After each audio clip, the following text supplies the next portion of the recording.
ದಿನಕ್ಕೆ ಈ rural police station ಇಂದ ಸಬ್ ಇನ್ಸ್ಪೆಕ್ಟರ್ ಹರೀಶ್ ಅವರು ಬಂದ್ರು. ನನಗೆ ಡಿಸಿ ಅವರು ಮೌಖಿಕವಾಗಿ ತಿಳಿಸಿದ್ದಾರೆ, ನೀವು ಎದ್ದೇಳಲೇಬೇಕು ಅಂತೇಳಿ. ನಾನು ಎಷ್ಟು ಆರ್ಗ್ಯುಮೆಂಟ್ ಮಾಡಲಿ? ಈ ರಾಜಕಾರಣಿಗಳ ಮಾತುಗಳನ್ನ ಕೇಳ್ಕೊಂಡು ಈ ಅಧಿಕಾರಿಗಳು ಇದಾರಲ್ವಾ, ಅವ್ರ ಹತ್ರ ನಾವೇನು ಸಂವಿಧಾನದ ಪಾಠ ತಿಳ್ಕೊಳ್ಳೋ ಅವಶ್ಯಕತೆ ಇಲ್ಲ. ಸಂವಿಧಾನವನ್ನ ಯಾರು ಬರೆದ್ರು, ಯಾಕೆ ಬರೆದ್ರು, ಅವರು ಯಾವ್ಯಾವ ಇತರೆ ದೇಶಗಳ ಸಂವಿಧಾನವನ್ನ ತಿಳ್ಕೊಂಡು ಬರೆದ್ರು. ಸಂವಿಧಾನದಲ್ಲಿ ಎಲ್ಲರಿಗೂ ಕೂಡ ಒಂದೇ ನ್ಯಾಯ. ಅಧಿಕಾರಿಗಳಿಗೂ, ಸಾಮಾನ್ಯ ಪ್ರಜೆಗಳಿಗೂ, ರಾಜಕೀಯ ವ್ಯಕ್ತಿಗಳಿಗೂ, ಅಥವಾ ದೌರ್ಜನ್ಯಕೋರರಿಗೂ, ರೌಡಿ ಶೀಟರ್ಸ್ಗೂ ಎಲ್ಲರಿಗೂ ಕೂಡ ಒಂದೇ ಸಂವಿಧಾನ. ಆ ಸಂವಿಧಾನವನ್ನೇ ನಾವು ಪಾಲಿಸ್ಕೊಂಡು ಬಂದಿದ್ದೀವಿ. ನಮ್ಮ ಸಂವಿಧಾನದ ಪ್ರಕಾರ ನಾವು ಪರ್ಮಿಷನ್ ತೆಗೆದುಕೊಂಡು ಚಿಕ್ಕಬಳ್ಳಾಪುರ ಡಿಸಿ ಕಚೇರಿ ಮುಂದೆ ನಾವು ಪ್ರತಿಭಟನೆ ಕೂತಾಗ ಒಂದು ಕಡೆ ಸಂವಿಧಾನದ ಪ್ರತಿಗೆ, ಮತ್ತೊಂದು ಕಡೆ ದೇವರ ಫೋಟೋವನ್ನು ಇಟ್ಟು ಎರಡಕ್ಕೂ ಹಾರ ಹಾಕಿ ನಾವು ಉಪವಾಸ ಸತ್ಯಾಗ್ರಹವನ್ನ ಬೆಳಗ್ಗೆ 10 ಗಂಟೆಯಿಂದ ಶುರು ಮಾಡಿದ್ವಿ.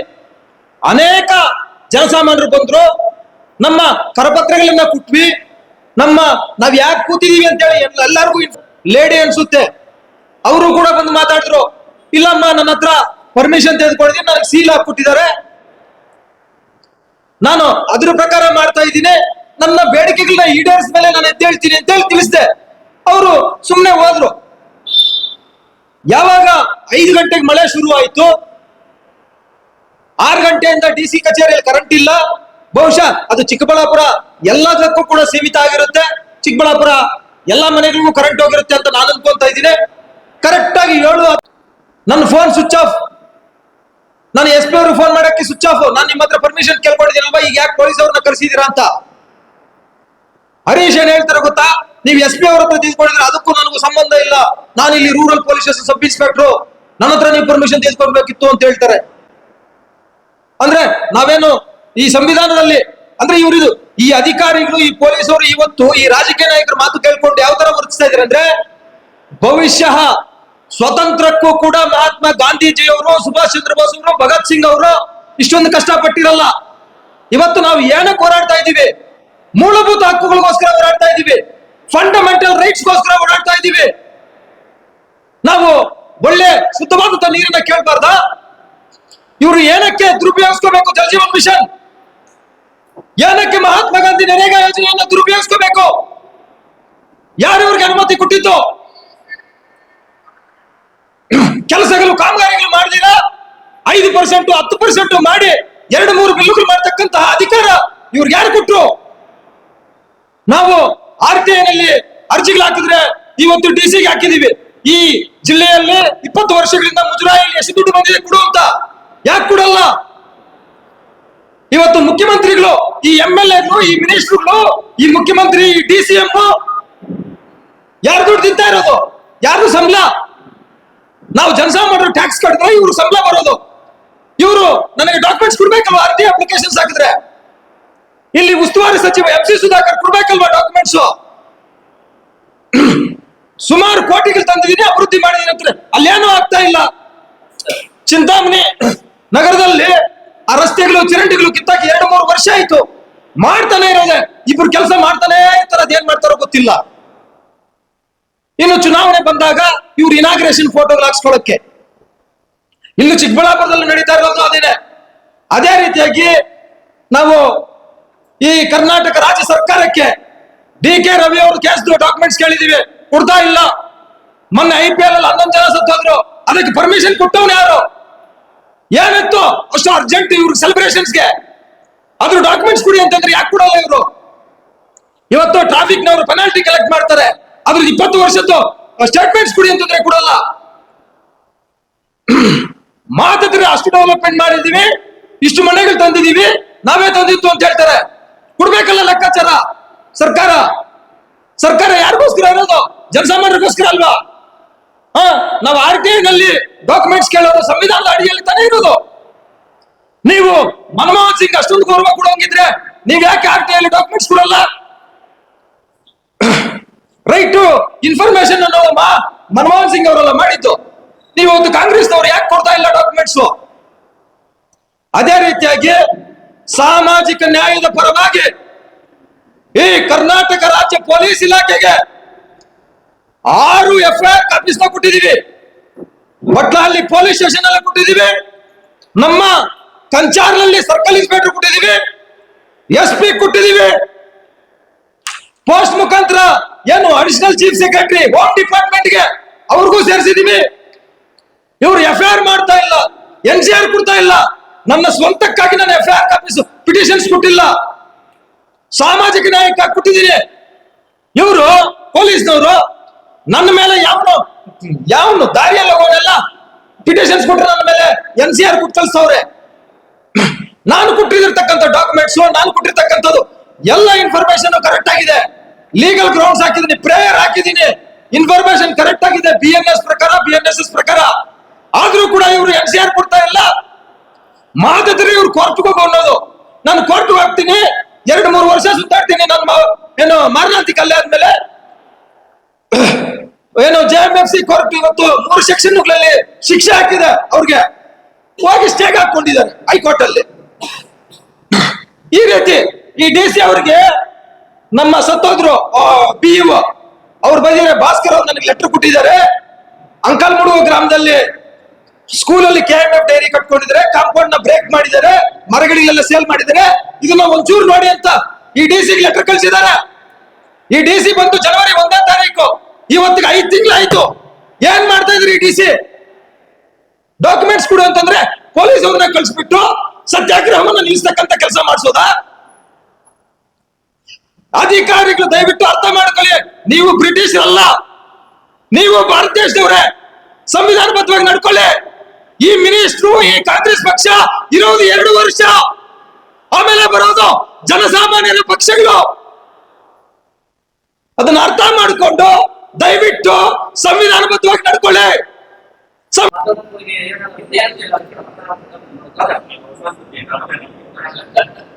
ನಾನು ಸಂವಿಧಾನಬದ್ಧವಾಗಿ ಪೊಲೀಸ್ ಇನ್ಸ್ಪೆಕ್ಟರ್ ಹರೀಶ್ ಅವರು ಏನ್ ಪ್ರಶ್ನೆಗಳು ಕೇಳಿದ್ರು ಎಲ್ಲದನ್ನು ಸಾವಧಾನವಾಗಿ ಹೇಳಿದೆ.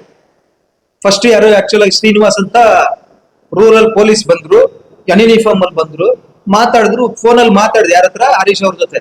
ಹರೀಶ್ ಇದಕ್ಕಿಂತ ಮುಂಚೆ ಚೇಳೂರಲ್ಲಿ ಇದ್ರು, ಪ್ಲಸ್ ಬಟ್ಲಳ್ಳಿಗೂ ಸ್ವಲ್ಪ ದಿನ ಬಂದಿದ್ರು. ಬಹುಶಃ ಈ ವ್ಯಕ್ತಿ ಕೂಡ ಯಾರೋ ನನ್ನ ಮೇಲೆ ಏನೋ ಒಂದು ಸುಳ್ಳು ಕಂಪ್ಲೇಂಟ್ ಕೊಟ್ರೆ ಅದಕ್ಕೆ NCR ಕೊಟ್ಟು ಕಳ್ಸಿದ್ದಾರೆ. ಇಲ್ಲಿ ಫೋನಲ್ಲಿ ಮಾತಾಡಿದೆ. ಒಂದು 10-15 ನಿಮಿಷ ವಾಗ್ವಾದ ಜಾಸ್ತಿ ಜೋರಾಗಿ ನಡೀತು. ಆವಾಗ ನಾನು ಬೆಳಗ್ಗೆಯಿಂದ ತಿಂಡಿ ನೀರು ಇಲ್ಲ, ನನಗೆ ಎನರ್ಜಿ ಲೆವೆಲ್ಸ್ ಎಷ್ಟಿತ್ತು ಅಷ್ಟು ಮಾತಾಡಿದೆ. ಯಾವಾಗ ಕರೆಂಟ್ ಹೋಯ್ತು, 7-6 ಗಂಟೆಯಿಂದ ಕರೆಂಟ್ ಇಲ್ಲ, ಬರ್ತಾ ಇದೆ ಹೋಗ್ತಾ ಇದೆ. ಬಂದ್ರು ಕೂಡ 5 ಸೆಕೆಂಡ್ 10 ಸೆಕೆಂಡ್ ನಿಲ್ತಾ ಇರೋದು. 7:16ಕ್ಕೆ ಫುಲ್ ಕತ್ತಲು, ಮಳೆ ಬೀಳ್ತಾನೆ ಐತೆ. 6 ಜನ ಬಂದ್ರು ಪೊಲೀಸರು. 6 ಜನ ಬಂದ್ಬಿಟ್ಟು ಈತ ಒಬ್ನೇ ಹರೀಶ್ ಒಬ್ರೇ ಮಾತಾಡಿದ್ದು, ಮಿಕ್ಕಿದವ್ರು ವಿಡಿಯೋ ಮಾಡ್ಕೊಂತ ಇದ್ರು. ಹರೀಶ್ಗೆ ನಾನು ಏನ್ ಹೇಳಿದ್ರು ಕೂಡ ಆತನಿಗೆ ಪೇಷನ್ಸ್ ಇರ್ಲಿಲ್ಲ. ಏನ್ ಹೇಳಿದ್ರು ಕೂಡ ಪ್ರತಿಯೊಂದು ಉಲ್ಟಾ ಮಾತಾಡಿದ್ರು. ಈಗ ಈ DC ಕೊಡ್ತಾರ, ಇವತ್ತು ಮತ್ತೆ ನಾನು ಕೊಡ್ತೀನಿ ಅರ್ಜಿ, ನಾನು ನಾಳೆ ಸತ್ಯಾಗ್ರಹ ಮಾಡ್ತೀನಿ ಅಂತ. ಇವಾಗ ಕೊಡ್ತಾರ ಏನೋ ಲೆಟರ್, ಆಯ್ತು ಮಾಡಿ ಅಂತ? ಕೊಡಲ್ಲ. ಯಾಕೆ ಅಂತಂದ್ರೆ ಇದಕ್ಕಿಂತ ಮುಂಚೆನೂ ಕೂಡ ನಾವು ಸತ್ಯಾಗ್ರಹಗಳು ಪ್ರತಿಭಟನೆಗಳು ಮಾಡ್ಕೊಂಡ್ ಬಂದಿದೀವಿ. ಯಾವ ಕಚೇರಿಯಿಂದ ನನಗೇನು ಕೊಟ್ಟಿಲ್ಲ. ಅಂದ್ರೆ ಇವರು ಪ್ರಾಮಾಣಿಕವಾಗಿ ಯಾವಾಗ ಇರ್ತಾರೆ ಅವಾಗ ಕೊಡ್ತಾರೆ. ಇವ್ರು ಯಾರು ಪ್ರಾಮಾಣಿಕರಲ್ಲ, ಇವತ್ತಿರ್ತಕ್ಕಂಥ ಅಧಿಕಾರಿಗಳು ಯಾರು ಪ್ರಾಮಾಣಿಕರಲ್ಲ. ಹಾಗಾಗಿ ಇವ್ರು ಕೊಡಲ್ಲ. ಇವ್ರ ಉದ್ದೇಶ ಏನು? ಪೋಸ್ಟ್ಪೋನ್. ಇವ್ರು ಹೇಳೋದೇನು? ಮೇಲ್ಮನವಿಗೆ ಹಾಕೋ RTI ಅಂತ. ಮೇಲ್ಮನವಿಗೆ ಹಾಕಿದ್ರೆ ಅವನು ಅಷ್ಟೇ, ಎಲ್ರು ಭ್ರಷ್ಟರೇ ಇಲ್ಲಿ. ಯಾವನು ಡಾಕ್ಯುಮೆಂಟ್ಸ್ ಕೊಡ್ತೀವಿ ಅಂತ ಹೇಳಲ್ಲ. ನಾನು ಓಪನ್ ಚಾಲೆಂಜ್, ಯಾವ್ದಾದ್ರು ಈ ಕರ್ನಾಟಕ ರಾಜ್ಯದಲ್ಲಿ ಇರ್ತಕ್ಕಂಥ ಅಧಿಕಾರಿ ಅಥವಾ ಪೊಲಿಟಿಷಿಯನ್, MLA ಆಗ್ಲಿ, ಏನೋ ಮಿನಿಸ್ಟರ್ಗಳಾಗ್ಲಿ, CM ಆಗ್ಲಿ, ನಾನು 28 ದಿನದ ಒಳಗಡೆ ಕಾನೂನು ಪ್ರಕಾರ ನಾನು ಡಾಕ್ಯುಮೆಂಟ್ಸ್ ಕೊಡ್ತೀನಿ ಅಂತ ಹೇಳಿ ನಾನು ಅರ್ಜಿ ಕೊಡ್ತೀನಿ. ಯಾರಾದ್ರೂ ಇದಾರ ಅಧಿಕಾರಿಗಳು, ಈ ರಾಜಕೀಯ ನಾಯಕರು ಡಾಕ್ಯುಮೆಂಟ್ಸ್ ಕೊಡಕ್ಕೆ ಧೈರ್ಯವಾಗಿ ನಾವು ಪ್ರಾಮಾಣಿಕರಿದ್ದೀವಿ, ನಾವು ಯಾವ ಡಾಕ್ಯುಮೆಂಟ್ಸ್ ಬೇಕಾಗಿದ್ರು ಕೊಡ್ತೀವಿ, ನೀವು ಕೇಳಿ ಅಂತ? ಸರಿ, ಸುಮಾರು ನಾನು ಇದುವರೆಗೂ 2024 ಅಕ್ಟೋಬರ್ 28ನೇ ತಾರೀಕಿಂದ 1000 RTI ಅಪ್ಲಿಕೇಶನ್ಸ್ ಹಾಕಿರ್ತೀನಿ. ಒಂದಷ್ಟು ಜನ ಇನ್ಕ್ಲೂಡಿಂಗ್ CM ಆಫೀಸ್ ಇಂದ ವಾರಕ್ಕೊಂದು ಅಕ್ನಾಲಜ್ಮೆಂಟ್ ಬರ್ತಾನೆ ಇರುತ್ತೆ. ಏನು, ನಾನ್ ಕೇಳ್ಬಾರ್ದು, ಮೇಲ್ಮನವಿಗೆ ಹೋಗ್ಬಾರ್ದು, ಅಕ್ನಾಲಜ್ಮೆಂಟ್ ಕೊಡ್ತಾನೆ ಇರೋದು, ಏನೋ ಒಂದು ಕೊಡ್ತಾನೆ ಇರೋದು. ಈ ರೀತಿಯಾಗಿ ದುರುಪಯೋಗ ಮಾಡ್ತಕ್ಕಂಥದ್ದು RTI ನ. ನಿಮ್ಮ ಉದ್ದೇಶ ಸರಿಯಾಗಿರೋದೇ ಆದ್ರೆ ನಿಮ್ ಗ್ರಾಮಸ್ಥರಲ್ಲಿ ಕೈ ಕೊಡ್ತಾ ಇಲ್ಲ, ಯಾಕೆ ಕೊಡ್ತಾ ಇಲ್ಲ? ಸರಿ, ಸುಮಾರು 35 ವರ್ಷಗಳಿಂದ ಮಹಾತ್ಮ ಗಾಂಧಿ ನೆರೆಗೆ 20 ವರ್ಷಗಳಾಯ್ತು. ಅವರೆಲ್ಲರೂ ಲೂಟಿ ಹೊಡೆದಿದ್ದಾರೆ. ಅವರೆಲ್ಲಾರನು ಭಾಗ ಮಾಡ್ಬೇಕು ಅಂದ್ರೆ ಇಲ್ಲಿ ಬದುಕೊಂಡಿರೋದು ಒಂದು ಕುಟುಂಬ ನಮ್ಮೂರಲ್ಲೇ. ಇವ್ರನ್ನೆಲ್ಲಾರನು ಬೇರುಗಳು ಜೋಡಿಸ್ಕೊಂಡಿದ್ದಾರೆ. ನಿನಗೂ 5,000 ಬಂದಿತ್ತಲ್ಲ, ನಿನಗೂ 10,000 ಬಂದಿತ್ತಲ್ವಾ, ಆ ಲೆಕ್ಕಾಚಾರದಲ್ಲಿ ಹೋಗ್ತಾ ಇದೆ ಮ್ಯಾಟ್ರು. ಯಾವಾಗ ಸತ್ಯಹರಿಶ್ಚಂದ್ರ ಉಗ್ನೆ ಅದು ಪ್ರಾಮಾಣಿಕ ಉಗ್ನೆ ಆಗ್ತಾನೆ, ಎಲ್ರು ಬಿಟ್ಬಿಡ್ತಾರೆ, ಕೈ ಬಿಟ್ಬಿಡ್ತಾರೆ. ಈ ಸಮಾಜನೇ ಮೊದ್ಲಿಂದ ಹಂಗೆ. ಈಗ ನಾವೇನ್ ಮಾಡ್ಬೇಕು, ನಮ್ಗೆ 2 ವರ್ಷ ಕಾಲಾವಕಾಶ ಇದೆ. ಏನ್ ತಮಿಳ್ನಾಡಲ್ಲಿ ವಿಜಯ್ ಅವ್ರು ಏನ್ ಮಾಡಿದ್ರು, ಆತರ ಜನರು ಒಂದು ಬದಲಾವಣೆಯನ್ನ ತರಬೇಕು. ಜನರಲ್ಲಿದೆ ಆ ಕ್ರಾಂತಿ ಉಂಟು ಮಾಡ್ಬೇಕು. ಅದಕ್ಕೆ ಇವೆಲ್ಲ ಹೋರಾಟ ಮಾಡ್ತಾ ಇರೋದು. ಹಂಗಂತ ನಾವೇ ನಿನ್ನೆ ಮೊನ್ನೆ ಬಂದಿಲ್ಲ, ನಾವು 25 ವರ್ಷಗಳಿಂದ ಓಡಾಡ್ತಾ ಇದೀವಿ, ಇಲ್ಲಿ ಪ್ರೆಸ್ ಮೀಟ್ ಮಾಡ್ತಾ ಇದ್ವಿ. ಬಹುಶಃ ಈ ಚಿಕ್ಕಬಳ್ಳಾಪುರ ಪ್ರೆಸ್ ಕ್ಲಬ್ ನಲ್ಲಿ ನಾನ್ ಮಾಡಿದ ಪ್ರೆಸ್ ಮೀಟ್ಗಳು ಒಬ್ಬಂಟಿಯಾಗಿ ಯಾರು ಮಾಡಿರೋಕ್ ಸಾಧ್ಯ ಇಲ್ಲ. ಚಿಂತಾಮಣಿ ಸಚಿವರು ಕಡು ಭ್ರಷ್ಟ್ರಿ ಅವ್ರ ಚಿಂತಾಮಣಿ MC ಸುಧಾಕರ್ ಕುಟುಂಬ 1 ಲಕ್ಷ ಕೋಟಿಗಳು ಮೋಸ ಮಾಡಿದ್ದಾರೆ ಈ ಪಬ್ಲಿಕ್ಗೆ, ಈ ನಮ್ಮ ಕರ್ನಾಟಕ ರಾಜ್ಯಕ್ಕೆ. ಈ ರೀಸೆಂಟ್ ಆಗಿ ಸಿದ್ದೇಪಲ್ಲಿಯಿಂದ ಆಂಧ್ರ ಬಾರ್ಡರ್ ತನಕ 21 ಕಿಲೋಮೀಟರ್ ರಸ್ತೆ, ಆ ರಸ್ತೆ 9,80,00,000 ಸ್ಯಾನ್ಸನ್ ಆಗಿರ್ತಕ್ಕಂಥದ್ದು. ರಸ್ತೆ ಮಾಡಿರೋದು 5 ಕಿಲೋಮೀಟರ್, ಬಿಲ್ ಕ್ಲೈಮ್ ಆಗಿದೆ. ಈ ಮನುಷ್ಯ ಕ್ವಾಲಿಟಿ ಇನ್ನೊಂದು ಮತ್ತೊಂದು ಅಂತೇಳಿ ಮಾತಾಡ್ತಾ ಇರ್ತಾರೆ. ಯಾರು 25 ಲಕ್ಷ ಒಳಗಡೆ ಇರ್ತಾವೆ ನೋಡಿ. ಸಪೋಸ್ ಒಂದು ಮುರುಗಮಲದಲ್ಲಿ ವಾಟರ್ ಶೆಡ್ ನೀನು ಫಿಲ್ಟರ್ ಮಾಡ್ತಾರಲ್ವ, ಅದು 12 ಲಕ್ಷ ಬಜೆಟ್. ಅಲ್ಲಿಗೆ ಹೋಗ್ಬಿಟ್ಟು ಇಲ್ಲಿ ಯಾಕೋ ಪಟ್ಟಿ ಸರಿಯಾಗಿ ಹಾಕಿಲ್ಲ, ಹಿಂಗೆ ಇವ್ರು ಕ್ವಾಲಿಟಿ ಚೆಕ್ ಮಾಡೋದು. ಆಮೇಲೆ ಚಿಂತಾಮಣಿಯಲ್ಲಿ ರೋಡ್ಗೆ ಒಂದು ಇದು ಮಾಡಿದ್ದಾರೆ, ಏನು ಗೋಪುರ ಅಂತೀವಲ್ವ, ಏನಂತೀವಿ, ಆರ್ಚು. ಯಾವುದಕ್ಕೆ? TPSಗೆ, ಎಕ್ಸಿಕ್ಯೂಟಿವ್ ಆಫೀಸ್ಗೆ 2,80,00,000 ನೀವ್ ಹಾಕಿದ್ರಲ್ವಾ, ನಿಮ್ದು 25,000. ಇದು ಇಲ್ಲಿ ಏನೋ ಪಂಚಾಯತಿ ಕಟ್ಟಡ ಐತೆ ಅಂತ ಹೇಳಿ ಇಲ್ಲೊಂದು ಆರ್ಚ್ ಹಾಕಿದ್ರಿ ಕಬ್ಬಿನದ್ದು. ಆರ್ಚ್ ಏನಕ್ಕಿರುತ್ತೆ? ಆರ್ಚಲ್ಲಿ ಯಾವನು ಸಂಸಾರ ಮಾಡಲ್ಲ, ಆರ್ಚಲ್ಲಿ ಯಾರೋ ಊಟ ಮಾಡಲ್ಲ. ಆರ್ಚು ಇರೋದು ಇಲ್ಲಿ ಒಂದು ಆಫೀಸ್ ಇದೆ. ಇದು ಯಾವ ಆಫೀಸು ಅಂತ ಹೆಸರು ಬರೋದು, ಒಳಗಡೆ ಹೋಗಕ್ಕೆ ಮಾತ್ರ ಆರ್ಚ್, ಅಥವಾ ಗೇಟ್ ಫಿಕ್ಸ್ ಮಾಡ್ಬೇಕಂದ್ರೆ ಅಷ್ಟಕ್ಕೆ ಆರ್ಚು. ಅದಕ್ಕೆ 2,80,00,000. ಅದಕ್ಕೆ ಅಮ್ಮಮ್ಮ ಅಂದ್ರೆ 5 ಲಕ್ಷ ಖರ್ಚಾಗಲ್ಲ. ಈ ರೀತಿ ಮುಂದಿನ ನಡೆ ನಾವು ಎಷ್ಟಾಗುತ್ತೋ ಅಷ್ಟು ಜನಸಾಮಾನ್ಯರನ್ನ ಅಪ್ಡೇಟ್ ಮಾಡ್ತೀವಿ.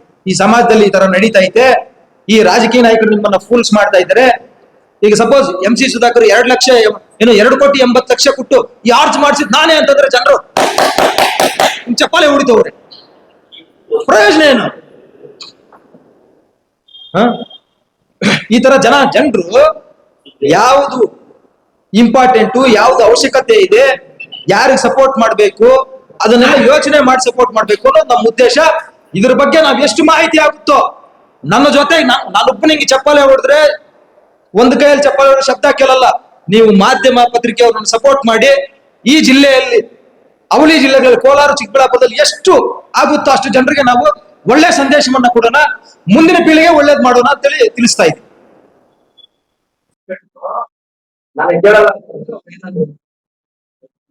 ನೋಡಿ, ಇವರು ನಾನು ಇನ್ ಕೇಸ್ ಅವ್ರ ಲೆಟರ್ ಕೊಡೋದೇ ಆದ್ರೆ ಅವ್ರಿಗೆ 8 ದಿನ ಟೈಮ್ ಕೊಟ್ಟಿದ್ದೆ ನಾನು. 11ನೇ ತಾರೀಕಿಗೆ ಆ ಲೆಟರ್ ಕೊಟ್ಟಾಗ, ನಾನು ಪರ್ಮಿಷನ್ ಕೇಳಿದಾಗ, DC ಯನ್ನ ಮೇಕ್ ಮಾಡಿ ಪಾಂಪ್ಲೆಟ್ ಕೊಟ್ಟಾಗ 8 ದಿನದೊಳಗಡೆ ಇಲ್ಲ ನಿಮ್ಗೆ ಏನಾದ್ರು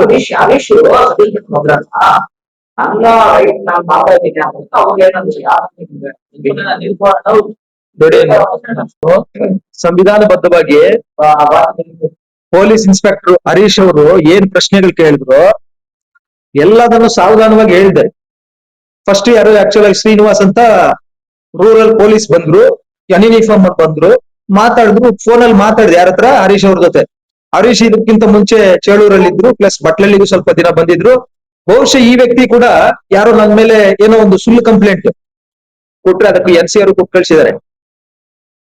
ಇಲ್ಲಿ ಫೋನಲ್ಲಿ ಮಾತಾಡಿದೆ, ಒಂದು 10-15 ನಿಮಿಷ ವಾಗ್ವಾದ ಜಾಸ್ತಿ ಜೋರಾಗೆ ನಡೀತು. ನನಗೆ ಆವಾಗ ಬೆಳಗ್ಗೆ ತಿಂಡಿ ನೀರು ಇಲ್ಲ, ನನಗೆ ಎನರ್ಜಿ ಲೆವೆಲ್ಸ್ ಎಷ್ಟಿತ್ತು ಅಷ್ಟು ಮಾತಾಡಿದೆ. ಯಾವಾಗ ಕರೆಂಟ್ ಹೋಯ್ತು, 6 ಗಂಟೆಯಿಂದ ಕರೆಂಟ್ ಇಲ್ಲ, ಬರ್ತಾ ಇದೆ ಹೋಗ್ತಾ ಇದೆ, ಬಂದ್ರು ಕೂಡ 5 ಸೆಕೆಂಡ್ 10 ಸೆಕೆಂಡ್ ನಿಲ್ತಾ ಇರೋದು. 7:16ಕ್ಕೆ ಫುಲ್ ಕತ್ತಲು, ಮಳೆ ಬೀಳ್ತಾನೆ ಐತೆ. 6 ಜನ ಬಂದ್ರು ಪೊಲೀಸರು. 6 ಜನ ಬಂದ್ಬಿಟ್ಟು ಈತ ಒಬ್ನೇ ಹರೀಶ್ ಒಬ್ರೇ ಮಾತಾಡಿದ್ದು, ಮಿಕ್ಕಿದವ್ರು ವಿಡಿಯೋ ಮಾಡ್ಕೊಂತ ಇದ್ರು. ಹರೀಶ್ಗೆ ನಾನು ಏನ್ ಹೇಳಿದ್ರು ಕೂಡ ಆತನಿಗೆ ಪೇಷನ್ಸ್ ಇರ್ಲಿಲ್ಲ. ಏನ್ ಹೇಳಿದ್ರು ಕೂಡ ಪ್ರತಿಯೊಂದು ಉಲ್ಟಾ ಮಾತಾಡು.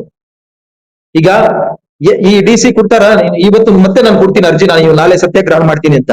ಇವಾಗ ಕೊಡ್ತಾರ ಏನೋ ಲೆಟರ್, ಇವ್ ಆಯ್ತು ಮಾಡಿ ಅಂತ? ಕೊಡಲ್ಲ. ಯಾಕೆ ಅಂತಂದ್ರೆ ಇದಕ್ಕಿಂತ ಮುಂಚೆನೂ ಕೂಡ ನಾವು ಸತ್ಯಾಗ್ರಹಗಳು ಪ್ರತಿಭಟನೆಗಳು ಮಾಡ್ಕೊಂಡ್ ಬಂದಿದೀವಿ. ಯಾವ ಕಚೇರಿಯನ್ನು ನನಗೇನು ಕೊಟ್ಟಿಲ್ಲ. ಅಂದ್ರೆ ಇವರು ಪ್ರಾಮಾಣಿಕವಾಗಿ ಯಾವಾಗ ಇರ್ತಾರೆ ಅವಾಗ ಕೊಡ್ತಾರೆ. ಇವ್ರು ಯಾರು ಪ್ರಾಮಾಣಿಕರಲ್ಲ. ಇವತ್ತಿರ್ತಕ್ಕಂಥ ಅಧಿಕಾರಿಗಳು ಯಾರು ಪ್ರಾಮಾಣಿಕರಲ್ಲ. ಹಾಗಾಗಿ ಇವ್ರು ಕೊಡಲ್ಲ. ಇವ್ರ ಉದ್ದೇಶ ಏನು? ಪೋಸ್ಟ್ಪೋನ್. ಇವ್ರು ಹೇಳೋದೇನು? ಮೇಲ್ಮನವಿಗೆ ಹಾಕು RTI ಅಂತ. ಮೇಲ್ಮನವಿಗೆ ಹಾಕಿದ್ರೆ ಅವನು ಅಷ್ಟೇ. ಎಲ್ರು ಭ್ರಷ್ಟರೇ ಇಲ್ಲಿ. ಯಾವನು ಡಾಕ್ಯುಮೆಂಟ್ಸ್ ಕೊಡ್ತೀವಿ ಅಂತ ಹೇಳಲ್ಲ. ನಾನು ಓಪನ್ ಚಾಲೆಂಜ್, ಯಾವ್ದಾದ್ರು ಈ ಕರ್ನಾಟಕ ರಾಜ್ಯದಲ್ಲಿ ಇರ್ತಕ್ಕಂಥ ಅಧಿಕಾರಿ ಅಥವಾ ಪೊಲಿಟಿಷಿಯನ್, MLA ಆಗ್ಲಿ, ಏನು ಮಿನಿಸ್ಟರ್ಗಳಾಗ್ಲಿ, CM ಆಗ್ಲಿ, ನಾನು 28 ದಿನದ ಒಳಗಡೆ ಕಾನೂನು ಪ್ರಕಾರ ನಾನು ಡಾಕ್ಯುಮೆಂಟ್ಸ್ ಕೊಡ್ತೀನಿ ಅಂತ ಹೇಳಿ ನಾನು ಅರ್ಜಿ ಕೊಡ್ತೀನಿ. ಯಾರು ಇದಾರ ಅಧಿಕಾರಿಗಳು, ಈ ರಾಜಕೀಯ ನಾಯಕರು ಡಾಕ್ಯುಮೆಂಟ್ಸ್ ಕೊಡಕ್ಕೆ ಧೈರ್ಯವಾಗಿ ನಾವು ಪ್ರಾಮಾಣಿಕರಿದ್ದೀವಿ, ನಾವು ಯಾವ ಡಾಕ್ಯುಮೆಂಟ್ಸ್ ಬೇಕಾಗಿದ್ರು ಕೊಡ್ತೀವಿ, ನೀವು ಕೇಳಿ ಅಂತ? ಸರಿ, ಸುಮಾರು ನಾನು ಇದುವರೆಗೂ 2024 ಅಕ್ಟೋಬರ್ 28ನೇ ತಾರೀಕಿಂದ 1000 RTI ಅಪ್ಲಿಕೇಶನ್ಸ್ ಹಾಕಿರ್ತೀನಿ. ಒಂದಷ್ಟು ಜನ ಇನ್ಕ್ಲೂಡಿಂಗ್ CM ಆಫೀಸ್ ಇಂದ ವಾರಕ್ಕೊಂದು ಅಕ್ನಾಲಜ್ಮೆಂಟ್ ಬರ್ತಾನೆ ಇರುತ್ತೆ. ಏನು, ನಾನ್ ಕೇಳ್ಬಾರ್ದು, ಮೇಲ್ಮನವಿಗೆ ಹೋಗ್ಬಾರ್ದು, ಅಕ್ನಾಲಜ್ಮೆಂಟ್ ಕೊಡ್ತಾನೆ ಇರೋದು, ಏನೋ ಒಂದು ಕೊಡ್ತಾನೆ ಇರೋದು. ಈ ರೀತಿಯಾಗಿ ದುರುಪಯೋಗ ಮಾಡ್ತಕ್ಕಂಥದ್ದು RTIನ. ನಿಮ್ಮ ಉದ್ದೇಶ ಸರಿಯಾಗಿರೋದೇ ಅಂದ್ರೆ ನಿಮ್ ಗ್ರಾಮಸ್ಥರಲ್ಲಿ ಕೈ ನೋಡ್ತಾ ಇದೆ, ಯಾಕೆ ನೋಡ್ತಾ ಇಲ್ಲ? ಸರಿ, ಸುಮಾರು 35 ವರ್ಷಗಳಿಂದ ಮಹಾತ್ಮ ಗಾಂಧಿ ನೆರೆಗೆ 20 ವರ್ಷಗಳಾಯ್ತು. ಅವರೆಲ್ಲರೂ ಲೂಟಿ ಹೊಡೆದಿದ್ದಾರೆ. ಅವರೆಲ್ಲಾರನು ಭಾಗ ಮಾಡ್ತಾರೆ. ಅಂದ್ರೆ ಇಲ್ಲಿ ಬದುಕೊಂಡಿರೋದು ಒಂದು ಕುಟುಂಬ ನಮ್ಮೂರಲ್ಲೇ. ಇವ್ರನ್ನೆಲ್ಲಾರನು ಬೇರುಗಳು ಜೋಡಿಸ್ಕೊಂಡಿದ್ದಾರೆ. ನಿನಗೂ 5,000 ಬಂದಿತ್ತಲ್ಲ, ನಿನಗೂ 10,000 ಬಂದಿತ್ತಲ್ವಾ, ಆ ಲೆಕ್ಕಾಚಾರದಲ್ಲಿ ಹೋಗ್ತಾ ಇದ್ದೆ ಮ್ಯಾಟ್ರು. ಯಾವಾಗ ಸತ್ಯಹರಿಶ್ಚಂದ್ರ ಉಗ್ನೆ ಅಥವಾ ಪ್ರಾಮಾಣಿಕ ಉಗ್ನೆ ಆಗ್ತಾನೆ, ಎಲ್ರು ಬಿಟ್ಬಿಡ್ತಾರೆ, ಕೈ ಬಿಟ್ಬಿಡ್ತಾರೆ. ಈ ಸಮಾಜನೇ ಮೊದಲಿಂದ ಹಂಗೆ. ಈಗ ನಾವೇನ್ ಮಾಡ್ಬೇಕು? ನಮ್ಗೆ 2 ವರ್ಷ ಕಾಲಾವಕಾಶ ಇದೆ. ಏನ್ ತಮಿಳ್ನಾಡಲ್ಲಿ ವಿಜಯ್ ಅವ್ರು ಏನ್ ಮಾಡಿದ್ರು, ಆತರ ಜನರು ಒಂದು ಬದಲಾವಣೆಯನ್ನ ತರಬೇಕು. ಜನರಲ್ಲಿ ಇದೆ ಆ ಕ್ರಾಂತಿ ಉಂಟು ಮಾಡ್ಬೇಕು. ಅದಕ್ಕೆ ಇವೆಲ್ಲ ಹೋರಾಟ ಮಾಡ್ತಾ ಇರೋದು. ಹಂಗಂತ ನಾವೇ ನಿನ್ನೆ ಮೊನ್ನೆ ಬಂದಿಲ್ಲ. ನಾವು 25 ವರ್ಷಗಳಿಂದ ಓಡಾಡ್ತಾ ಇದೀವಿ, ಇಲ್ಲಿ ಪ್ರೆಸ್ ಮೀಟ್ ಮಾಡ್ತಾ ಇದೀವಿ. ಬಹುಶಃ ಈ ಚಿಕ್ಕಬಳ್ಳಾಪುರ ಪ್ರೆಸ್ ಕ್ಲಬ್ ನಲ್ಲಿ ನಾನು ಮಾಡಿದಷ್ಟು ಪ್ರೆಸ್ ಮೀಟ್ಗಳು ಒಬ್ಬಂಟಿಯಾಗಿ ಯಾರು ಮಾಡಿರಕ್ ಸಾಧ್ಯ ಇಲ್ಲ. ಚಿಂತಾಮಣಿ ಸಚಿವರು ಕಡುಭ್ರಷ್ಟರು ಅವ್ರ ಚಿಂತಾಮಣಿ MC ಸುಧಾಕರ್ ಕುಟುಂಬ 1 ಲಕ್ಷ ಕೋಟಿಗಳು ಮೋಸ ಮಾಡಿದ್ದಾರೆ ಈ ಪಬ್ಲಿಕ್ಗೆ, ಈ ನಮ್ಮ ಕರ್ನಾಟಕ ರಾಜ್ಯಕ್ಕೆ. ಈ ರೀಸೆಂಟ್ ಆಗಿ ಸಿದ್ದೇಪಲ್ಲಿಯಿಂದ ಆಂಧ್ರ ಬಾರ್ಡರ್ ತನಕ 21 ಕಿಲೋಮೀಟರ್ ರಸ್ತೆ. ಆ ರಸ್ತೆ 9,80,00,000 ಸ್ಯಾನ್ಕ್ಷನ್ ಆಗಿರ್ತಕ್ಕಂಥದ್ದು. ರಸ್ತೆ ಮಾಡಿರೋದು 5 ಕಿಲೋಮೀಟರ್. ಬಿಲ್ ಕ್ಲೈಮ್ ಆಗಿದೆ. ಈ ಮನುಷ್ಯ ಕ್ವಾಲಿಟಿ ಇನ್ನೊಂದು ಮತ್ತೊಂದು ಅಂತೇಳಿ ಮಾತಾಡ್ತಾ ಇರ್ತಾರೆ. ಯಾರು 25 ಲಕ್ಷ ಒಳಗಡೆ ಇರ್ತಾವೆ ನೋಡಿ. ಸಪೋಸ್ ಒಂದು ಮುರುಗಮಲದಲ್ಲಿ ವಾಟರ್ ಶೆಡ್ ನೀನು ಫಿಲ್ಟರ್ ಮಾಡ್ತಾರಲ್ಲ, ಅದು 12 ಲಕ್ಷ ಬಜೆಟ್. ಅಲ್ಲಿಗೆ ಹೋಗ್ಬಿಟ್ಟು ಇಲ್ಲಿ ಯಾಕೋ ಪಟ್ಟಿ ಸರಿಯಾಗಿ ಹಾಕಿಲ್ಲ, ಹಿಂಗೆ ಇವ್ರು ಕ್ವಾಲಿಟಿ ಚೆಕ್ ಮಾಡೋದು. ಆಮೇಲೆ ಚಿಂತಾಮಣಿಯಲ್ಲಿ ರೋಡ್ಗೆ ಒಂದು ಇದು ಮಾಡಿದ್ದಾರೆ, ಏನು ಗೋಪುರ ಅಂತೀವಲ್ಲ, ಏನಂತೀವಿ, ಆರ್ಚ್. ಯಾವ್ದಕ್ಕೆ? TPS ಗೆ, ಎಕ್ಸಿಕ್ಯೂಟಿವ್ ಆಫೀಸ್ಗೆ 2,80,00,000 ನಂತೆ. ನೀವ್ ಹಾಕಿದಿರಲ್ವಾ, ನಿಮ್ದು 25,000. ಇದು ಇಲ್ಲಿ ಏನೋ ಪಂಚಾಯತಿ ಕಟ್ಟಡ ಐತೆ ಅಂತ ಹೇಳಿ ಇಲ್ಲೊಂದು ಆರ್ಚ್ ಹಾಕಿದ್ರೆ ಕಬ್ಬಿನದ್ದು. ಆರ್ಚ್ ಏನಕ್ಕಿರುತ್ತೆ? ಆರ್ಚಲ್ಲಿ ಯಾವ ಸಂಸಾರ ಮಾಡಲ್ಲ, ಆರ್ಚಲ್ಲಿ ಯಾರು ಊಟ ಮಾಡಲ್ಲ. ಆರ್ಚ್ ಇರೋದು ಇಲ್ಲಿ ಒಂದು ಆಫೀಸ್ ಇದೆ. ಇದು ಯಾವ ಆಫೀಸು ಅಂತ ಹೆಸರು ಬರೋದು, ಒಳಗಡೆ ಹೋಗೋಕೆ ಮಾತ್ರ ಆರ್ಚ್. ಅಥವಾ ಗೇಟ್ ಫಿಕ್ಸ್ ಮಾಡ್ಬೇಕಂದ್ರೆ ಅಷ್ಟಕ್ಕೆ ಆರ್ಚ್. ಅದಕ್ಕೆ 2,80,00,000. ಅದಕ್ಕೆ ಅಮ್ಮಮ್ಮ ಅಂದ್ರೆ 5 ಲಕ್ಷ ಖರ್ಚಾಗಲ್ಲ. ಈ ವಿಷಯಗಳನ್ನ ಸ್ವಲ್ಪ ಹೊರಗಿಡಿ. ದೇಶದಲ್ಲಿ, ನಮ್ಮ ರಾಜ್ಯದಲ್ಲಿ JCB, J ಅಂದ್ರೆ JDS, C ಅಂದ್ರೆ ಕಾಂಗ್ರೆಸ್, B ಅಂದ್ರೆ BJP, ಈ ಪಕ್ಷಗಳನ್ನ ಹೊರಗಿಟ್ಟು ಉಪೇಂದ್ರ ಪಕ್ಷ, ಪ್ರಜಾಕೀಯ, ಕರ್ನಾಟಕ ರಾಷ್ಟ್ರ ಸಮಿತಿ, KRS ಪಕ್ಷ, ಆಮೇಲೆ ನಮ್ಮಂತವ್ರು ಇಂಡಿಪೆಂಡೆಂಟ್ ಆಗಿ ಬರ್ತೀವಲ್ವಾ ಅಂತ ಅವ್ರಿಗೆ ಜನರು ಅವಕಾಶ ಕೊಡಿ, ಬದಲಾವಣೆ ಆಗುತ್ತೆ. ನಾವೇನ್ ದುಡ್ಡುಗೋಸ್ಕರ ಮಾಡ್ತಾ ಇಲ್ಲ ಇವೆಲ್ಲ. ನಾವು ಎಲ್ಲೋ ಕೂಲಿ ಮಾಡಿ ಒಂದ್ ಸ್ವಲ್ಪ ಬೆಳೆಗಳು, ರೈತರಾಗಿ ಏನೋ ವ್ಯವಸಾಯ ಮಾಡಿ ಒಂದ್ ಸ್ವಲ್ಪ ಚಿಲ್ಲರೆ ಬಂದ್ರೆ ಚಿಲ್ಲರೆಯನ್ನ ಖರ್ಚು ಮಾಡ್ತಾ ಇದೀವಿ. ಪೇಪರ್ಗೆ ಪ್ರಿಂಟ್ ಓಡಿಸೋದಕ್ಕೆ, ಇನ್ನೊಂದು ಮತ್ತೊಂದು. ಜನರು ಅರ್ಥ ಮಾಡ್ಕೊಳ್ಳಿ, ಬದಲಾವಣೆ ತನ್ನಿ. ರಾಜ್ಯದಲ್ಲಿ ಬದಲಾವಣೆ ತಂದಾಗ ಅಭಿವೃದ್ಧಿ ಆಗುತ್ತೆ, ಮುಂದಿನ ಜನರೇಷನ್ ಚೆನ್ನಾಗಿರುತ್ತೆ. ನೀವು ಬದಲಾಗ್ಲಿಲ್ಲ, ಇನ್ನು ಇಂಥದ್ದು ಮಹಾತ್ಮ ಗಾಂಧಿ ನರೇಗಾ ಯೋಜನೆ ತಿಂದ್ಬಿಡ್ಬೋದು, ಜಲ್ ಜೀವನ್ ಮಿಷನ್ ತಿಂದ್ಬಿಡ್ಬೋದು, ಎನ್ ವ್ಯಾಲಿ, KC ವ್ಯಾಲಿ ಇಂಥವೆಲ್ಲ ಹಗರಣಗಳು ಮಾಡ್ಕೋಬಹುದು ಅಂತೇಳಿ ಅವ್ರ ಜೊತೆಗೆ ಶಾಮೀಲಾಗಿ ನೀವು ಓಟುಗಳು ಈ JCB ಪಕ್ಷಗಳಿಗೆ ಹಾಕಿದ್ರೆ ಈ ರಾಜ್ಯ ಇನ್ನಷ್ಟು ಅವಿನೀತಿಗಾಗುತ್ತೆ. ನಮ್ಮಂತ ಯುವಕರೆಲ್ಲ ನೇಪಾಳ ಅಲ್ಲಿ ಏನ್ ಮಾಡಿದ್ರು ರಾಜಕಾರಣಿಗಳಿಗೆ ಆ ತರ ನಾವು ಮಾಡ್ಬೇಕಾಗುತ್ತೆ. ರೆಡ್ಡಿ ಅವರೇ, ಹಾ, ನೀವು ಕಚೇರಿ ಹೋರಾಟ ಹೀಗೆಲ್ಲ ಮಾಡ್ತಾರೆ, ಮತ್ತೆ ಆದಾಯ ಅದೇ ವ್ಯವಸಾಯ ಮಾಡ್ತೀವಿ ಕೆಲವೊಂದು. ಅದಾದ್ಮೇಲೆ ಯಾವ್ದು ಈಗ ಶಾರುಖ್ ಖಾನ್ ಮಗಳು 300 ಕೋಟಿನಂತೆ ವರ್ಷಕ್ಕೆ ಟರ್ನ್ ಓವರ್. ಸುಹಾನಾ ಖಾನ್ ವ್ಯವಸಾಯದಲ್ಲಿ ಆ ಹುಡುಗಿ ಎಲ್ಲಿ ಮಾಡಿದ್ಲು? ಎಕ್ಸಾಂಪಲ್ಗೆ ನಾನಾದ್ರೂ ಒಂದ್ ತಿಂಗಳಿಗೊಂದ್ಸಲಿನೋ ವಾರಕ್ಕೊಂದ್ಸಲಿನೋ ಕೂಲಿಗಳಿಗೆ ದುಡ್ಡು ಕೊಡೋದು, ಇನ್ನೊಂದು ಮತ್ತೊಂದು ಯೋಗಕ್ಷೇಮಗಳು ವಿಚಾರಿಸೋದು ಅದಾದ್ರೂ ಮಾಡ್ತೀನಿ. ಸುಹಾನಾ ಖಾನ್ ಶಾರುಖ್ ಖಾನ್ ಮಗಳು 300 ಕೋಟಿ ಟರ್ನ್ ಓವರ್ ವ್ಯವಸಾಯದಲ್ಲಿ. ಯೋಚನೆ ಮಾಡಿ ನೀವು. ಮುಂದಿನ ನಡೆ ಏನಿದೆ? ನಾವು ಎಷ್ಟಾಗುತ್ತೋ ಅಷ್ಟು ಜನಸಾಮಾನ್ಯರನ್ನ ಅಪ್ಡೇಟ್ ಮಾಡ್ತೀವಿ. ಈ ಸಮಾಜದಲ್ಲಿ ಈ ತರ ನಡೀತಾ ಐತೆ, ಈ ರಾಜಕೀಯ ನಾಯಕರು ನಿಮ್ಮನ್ನ ಫೂಲ್ಸ್ ಮಾಡ್ತಾ ಇದ್ದಾರೆ. ಈಗ ಸಪೋಸ್ MC ಸುಧಾಕರ್ 2,80,00,000 ಕೊಟ್ಟು ಈ ಆರ್ಚ್ ಮಾಡಿಸಿದ್ ನಾನೇ ಅಂತಂದ್ರೆ ಜನರು ಚಪ್ಪಾಳೆ ಹುಡ್ತವ್ರೆ. ಪ್ರಯೋಜನ ಏನು? ಈ ತರ ಜನರು ಯಾವುದು ಇಂಪಾರ್ಟೆಂಟ್, ಯಾವ್ದು ಅವಶ್ಯಕತೆ ಇದೆ, ಯಾರಿಗೆ ಸಪೋರ್ಟ್ ಮಾಡ್ಬೇಕು ಅದನ್ನೆಲ್ಲ ಯೋಚನೆ ಮಾಡಿ ಸಪೋರ್ಟ್ ಮಾಡ್ಬೇಕು ಅನ್ನೋದು ನಮ್ಮ ಉದ್ದೇಶ. ಇದ್ರ ಬಗ್ಗೆ ನಾವ್ ಎಷ್ಟು ಮಾಹಿತಿ ಆಗುತ್ತೋ ನನ್ನ ಜೊತೆ ನಾನೊಬ್ಬನ ಹಿಂಗೆ ಚಪ್ಪಾಳೆ ಹೊಡೆದ್ರೆ ಒಂದ್ ಕೈಯಲ್ಲಿ ಚಪ್ಪಾಳೆ ಹೊಡೆದ ಶಬ್ದ ಕೇಳಲ್ಲ. ನೀವು ಮಾಧ್ಯಮ ಪತ್ರಿಕೆ ಅವ್ರನ್ನ ಸಪೋರ್ಟ್ ಮಾಡಿ ಈ ಜಿಲ್ಲೆಯಲ್ಲಿ, ಅವಳಿ ಜಿಲ್ಲೆಗಳಲ್ಲಿ, ಕೋಲಾರ ಚಿಕ್ಕಬಳ್ಳಾಪುರದಲ್ಲಿ ಎಷ್ಟು ಆಗುತ್ತೋ ಅಷ್ಟು ಜನರಿಗೆ ನಾವು ಒಳ್ಳೆ ಸಂದೇಶವನ್ನ ಕೊಡೋಣ, ಮುಂದಿನ ಪೀಳಿಗೆ ಒಳ್ಳೇದ್ ಮಾಡೋಣ ಅಂತೇಳಿ ತಿಳಿಸ್ತಾ ಇದ್ದೀನಿ. ಇವತ್ತಿಗೆ 5 ತಿಂಗಳು ಏನ್ ಮಾಡ್ತಾ ಇದ್ದೀವಿ? ಡಾಕ್ಯುಮೆಂಟ್ಸ್ ಕೊಡು ಅಂತಂದ್ರೆ ಪೊಲೀಸ್ ಅವ್ರನ್ನ ಕಳಿಸ್ಬಿಟ್ಟು ಸತ್ಯಾಗ್ರಹವನ್ನ ನಿಲ್ಲಿಸ್ತಕ್ಕಂಥ ಕೆಲಸ ಮಾಡಿಸೋದ?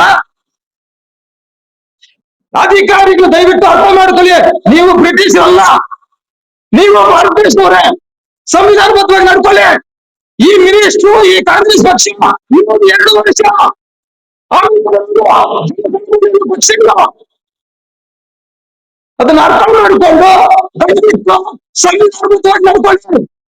ಸಂವಿಧಾನಬದ್ಧವಾಗಿ ನಾವೇನು ಅರ್ಜಿಗಳು ಕೊಟ್ಟಿದೀವೋ ಅದಕ್ಕೆ ನೀವು ಪ್ರತಿಕ್ರಿಯೆ ಕೊಡಿ ಅಂತ ಹೇಳಿ ತಿಳಿಸ್ತಾ, ಮಾಧ್ಯಮದವರಿಗೆ, ಪತ್ರಿಕೆ ಅವರಿಗೆ ಏನಾದ್ರೂ ಪ್ರಶ್ನೆಗಳಿದ್ರೆ ನಮ್ಗೆ ಕೇಳ್ಬೋದು, ನಾನು ಆನ್ಸರ್ ಮಾಡ್ತೀನಿ. ಲೆಟರ್ ಕೊಡೋದೇ ಆದ್ರೆ ಅವ್ರಿಗೆ 8 ದಿನ ಟೈಮ್ ಕೊಟ್ಟಿದ್ದೆ ನಾನು. 11ನೇ ತಾರೀಕಿಗೆ ಆ ಲೆಟರ್ ಕೊಟ್ಟಾಗ, ನಾನು ಪರ್ಮಿಷನ್ ಕೇಳಿದಾಗ, DC ಮೀಟ್ ಮಾಡಿ ಈ ಪಾಂಪ್ಲೆಟ್ ಕೊಟ್ಟಾಗ 8 ದಿನದೊಳಗಡೆ ಇಲ್ಲ ನಿಮ್ಗೆ ಏನಾದ್ರು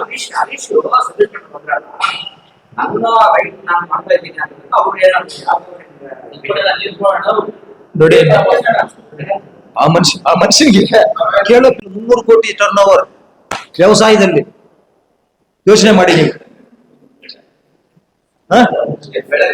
ಇನ್ನು ಏನಾದ್ರು ಈ ತರ ಇದ್ರೆ ಕೇಳಿ, ನನ್ನ ಹತ್ರ ಇನ್ಫಾರ್ಮೇಶನ್ ಇದ್ದು ತಿಳ್ಕೊಳ್ಳಿ ಅಷ್ಟೇ.